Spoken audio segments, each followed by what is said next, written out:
I just dropped 4,800 pounds on a weekend in Mallorca. This brings my total savings to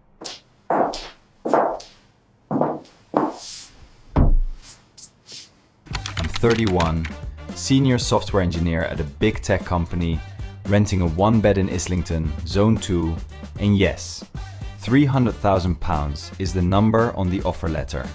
But before we go anywhere, that's total comp, not all cash. And that distinction matters more than almost anything else I'm about to tell you. Here's how it actually breaks down. Base salary is £180,000. Annual cash bonus is roughly £40,000, paid once a year.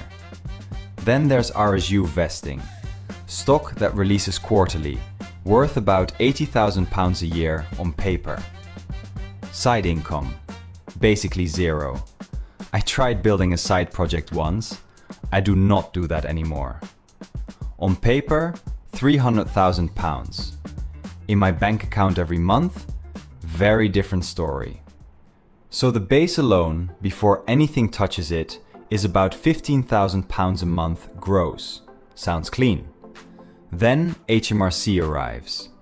Above £100,000 in the UK, your personal allowance disappears entirely. So the effective rate on everything I earn lands somewhere around 45 to 48% all in. Income tax and national insurance take roughly £5,800 a month. Gone. Then I put 10% of salary into pension via salary sacrifice. That's another £1,500 a month, which is honestly the one genuinely smart thing I do consistently. What actually hits my current account from salary alone is about £7,700. The RSUs are worse. They get taxed as income the moment they vest, so HMRC takes roughly 45% before the shares even land in my brokerage. Net quarterly drop is around £11,000, which smoothed out monthly is about £2,750. Bonus is once a year, nets around £22,000 after tax. Blend it all together, smooth it monthly, and I'm working with roughly £13,000 a month. Over £130,000 a year disappears before I touch it. That's not a complaint, it's just a number. And we haven't spent a penny yet. Before we get to the spending, quickly, I didn't land here cleanly. I got rejected from FANG 3 times. I also took a £60,000 pay cut to join a startup I was convinced was going to change everything. It didn't. I hated it and came back to big tech. The thing that actually worked was grinding lead code for 6 months straight. Not a bootcamp, not a course, just that. But none of that matters to your rent. London doesn't care how hard you worked. Rent is £3,500 a month. 1 bedroom, Islington, nice enough street, neighbors I have genuinely never spoken to in 18 months. It's fine. It's very, very expensive for fine. Council tax and utilities run about £320 a month combined. Fully automatic, I never think about it, and it still stings every time I actually look. Transport is roughly £180 a month. Oyster card plus 1 Uber home every weekend, because the Northern Line at midnight is a choice I've decided not to make. Groceries land around £380 a month. I shop at Waitrose, and I keep telling myself I'll switch to Sainsbury's. I won't. Subscriptions: Netflix, Spotify, iCloud, a couple of SaaS tools I actually use, and one thing I'm honestly not sure I'm still using, add up to about £140. That's already £4,500 gone, and I haven't had a single fun thing yet. Now the leaks. Restaurants and food delivery, roughly £550 a month, and this is the embarrassing one. Deliveroo 3 times a week because I'm finishing work at 9 and I'm not cooking at 9. Coffee is about £90 a month. Yes, every day. Travel and holidays I average at £600 a month across the year. 2 bigger trips plus a long weekend in Europe every couple of months. Last month, that was 4,800 pounds in Mallorca for a long weekend, which I am not going to apologize for. That's the one category I genuinely refuse to cut.